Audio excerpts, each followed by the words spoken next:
Hi! In front of me is Motorola Moto G52, and today I would like to show you how you can change the food apps on this smartphone.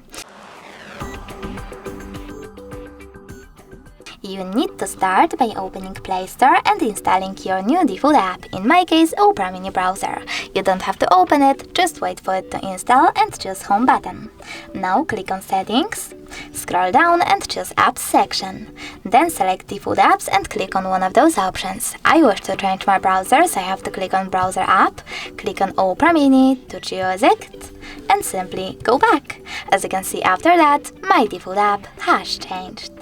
Thanks so much for watching. If you enjoyed this video, leave a like, comment and subscribe. Bye!